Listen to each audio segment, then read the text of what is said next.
Hello friends, कैसे हैं आप सब? बढ़िया।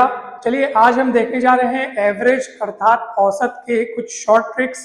ये आपके बेसिक नॉलेज को भी बढ़ाएंगे और सारे कॉम्पिटिटिव एग्जाम्स में काम आएंगे। चाहे पीएससी से रिलेटेड हो, चाहे व्यापम से रिलेटेड हो, आप मैथ्स का कोई भी कॉम्पिटिटिव एग्जाम दिलाएंगे, एवरेज के क्वेश्चन जरूर पूछे जाते हैं।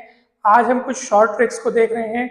पूरे शॉर्ट ट्रिक्स तो यहाँ पर हम नहीं बता पाए हैं, लेकिन जो एकदम ज़्यादा इंपॉर्टेंट है अभी हम उनको देखेंगे। फिर नेक्स्ट वीडियो में हम कुछ और इम्पॉर्टेंट ट्रिक्स देखेंगे और फिर उनसे रिलेटेड क्वेश्चन भी सॉल्व करेंगे। तो चलिए हम देखते हैं कि पहला ट्रिक क्या है। पहला ट्रिक यहाँ पे ये लिखा है कि प्रथम n प्राकृत संख्याओं का औसत n+1/2 होता है।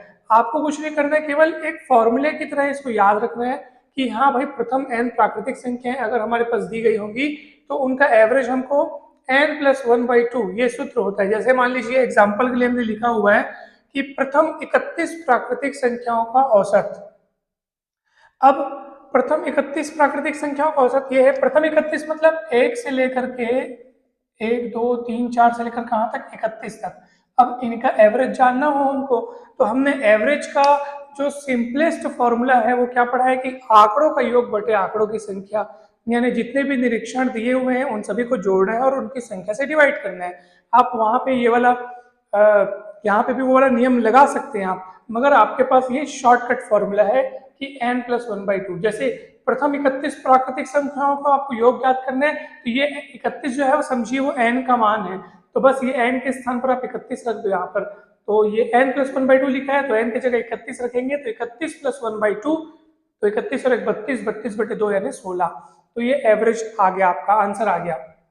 अब देखिए आप दूसरा, जब दी गई संख्याओं में लगातार दो पदों का अंतर समान हो तो औसत ज्ञात करने का तरीका निम्न सीमा प्लस उच्च सीमा बटे 2।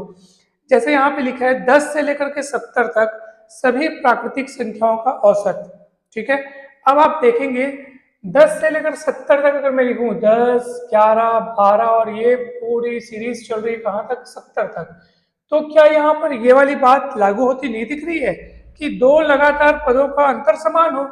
कितने कितने के गैप में पड़ रहा है, एक एक के गैप में। देखो 10 और 1 11, 11 और 1 12, तो एक एक के गैप में तो ये पड़ रहा है 11 12 1 13। तो अगर एक एक के गैप में ये बढ़ रहा है इसका मतलब समान गैप में बढ़ रहा है, हर दो पदों के बीच का डिफरेंस सेम है। तो ऐसी स्थिति में औसत ज्ञात करने के लिए आपको निम्न सीमा अर्थात सबसे शुरू वाला, उच्च सीमा अर्थात सबसे लास्ट वाला, दोनों को जोड़ करके 2 से डिवाइड कर देना है। तो निम्न सीमा यहाँ पे 10 है और उच्च सीमा 70 है। 70 10 80, 80/2 यानी 40। तो ये आप केवल एक फॉर्मूले जानने से आप बड़े बड़े प्रश्नों को तुरंत बना सकते हैं। और फिर चलिए देखते हैं तीसरा ट्रिक क्या है। प्रथम n प्राकृतिक संख्याओं के वर्गों का औसत कितना होता है, n+1 2n+1/6 होता है। अर्थात मान लीजिए 25 प्राकृतिक संख्याओं का 25 प्राकृतिक संख्याओं के वर्गों का औसत, वर्गों का औसत।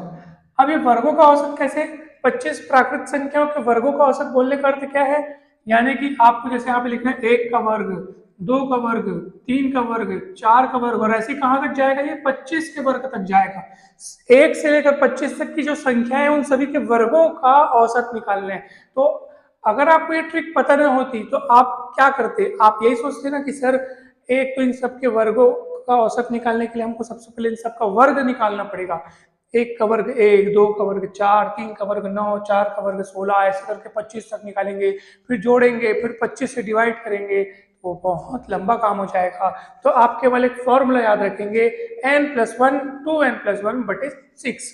ठीक है, तो 25 तक के वर्गों का औसत निकालना है, तो n की जगह आप यहाँ पे 25 रख देना। तो 25+1 और 2n+1 मतलब 25 × 2+1 और बटे 6। सॉल्व कर लो, 25 1 26, 25 दूनी 50 और 1 51 और बटे 6। सॉल्व करोगे तो आएगा 221। ठीक है, आप यहाँ से सॉल्व करके देख सकते हो। देखो 2 3 6 और 2 13 26, 3 1 3, 17 3 51 और 17 × 13 करोगे तो 221 आ जाएगा। तो इस तरीके से आपने ये बहुत सरल तरीके से मतलब बना लिया। और ये देखिए चौथा सवाल जो है वो भी बहुत सरल है। प्रथम n सम संख्याओं का औसत कितना होता है, n+1। प्रथम 20 सम संख्याओं का औसत। अब प्रथम 20 संख्याएं, प्रथम 20 सम संख्याएं क्या है? सम संख्या तो आप जानते हैं 2 4 6 8 10 12 14 16 18 20 22 24 26 ये सब सम संख्याएं हैं। ठीक है, तो प्रथम 20 सम संख्या बोलने का अर्थ क्या है आपको पता है? 2 4 6 8 10। अब ऐसा ना सोचना कि सर प्रथम 20 संख्या तो इस सीक्वेंस को आप 20 तक ले जाइए, ऐसा नहीं। अगर मैं सीक्वेंस को 20 तक ले जाऊंगा 2 4 6 8 10 12 14 16 18 20, तो ऐसा ना सोचिएगा कि सर प्रथम 20 सम संख्या है मतलब 20 तक जाना है, नहीं। आप देखिए 20 ठोकेंगे 1 2 3 4 5 6 7 8 9 10, ये तो 10 संख्या हुई, 20 संख्या नहीं हुई। इसके कहने का अर्थ यह है कि सम संख्या कितनी ठोक होनी चाहिए? 20 ठोक होनी चाहिए, है ना। सम संख्याएं तो एक एक के गैप में होती है, तो अगर आप 20 तक पहुंच रहे हैं मतलब वो 20 संख्या नहीं है, वो 10 संख्या है। जबकि यहाँ क्या बात कर रहे हैं? प्रथम n सम संख्या, यानी जैसे प्रथम 20 संख्या बोल रहे हैं ना, तो आपको 20 संख्याओं तक खींचना पड़ेगा, चाहे वो फिर कहीं तक भी जाए। 20 के बाद आएगा 22 24 26 28 30 32 34 36 38 40। अब इसको गिन के देख लीजिए, टोटल 20 ठोक हो गई है। 1 2 3 4 5 6 7 8 9 10 11 12 13 14 15 16 17 18 19 20। तो ये इसको बोलेंगे हम लोग प्रथम 20 प्राकृतिक सम संख्याएं। ठीक है, या सम प्राकृतिक संख्याएं, ये हो गई प्रथम 20 प्राकृतिक संख्याएं, और उनका औसत 20 + 1 यानी कि 21। तो ये आ गया आंसर। तो एवरेज अर्थात औसत के और शॉर्टकट ट्रिक्स बहुत सारे होते हैं, उनको मैं नेक्स्ट वीडियो में उनको बताऊंगा। तो फिलहाल आप इतना याद रखें, ये आपके बेसिक नॉलेज के साथ साथ कॉम्पिटिटिव एग्जाम में भी बहुत काम आएंगे। और एवरेज के साथ साथ जो बेसिक मैथ्स के टॉपिक होते हैं, जैसे जोड़ना घटाने का शॉर्टकट ट्रिक, स्क्वायर ज्ञात करना, स्क्वायर रूट ज्ञात करना, क्यूब ज्ञात करना, क्यूब रूट ज्ञात करना, इन सभी को शॉर्टकट ट्रिक से समझाया जा चुका है, वीडियो बनाए जा चुके हैं। मैं डिस्क्रिप्शन बॉक्स में सारे लिंक प्रोवाइड कर दूंगा, आप वहां से देख करके बहुत कुछ सीख सकते हैं, बहुत ज़्यादा बेसिक नॉलेज आप ले सकते हैं।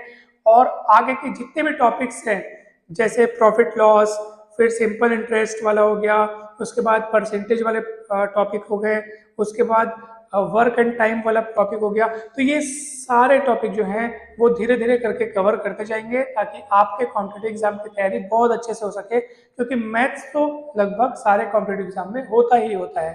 तो आप जरूर से इन प्रश्नों को तैयारी करें, और वीडियो अच्छा लगा हो तो लाइक करें, चैनल को जरूर सब्सक्राइब करें और वीडियो को शेयर करें।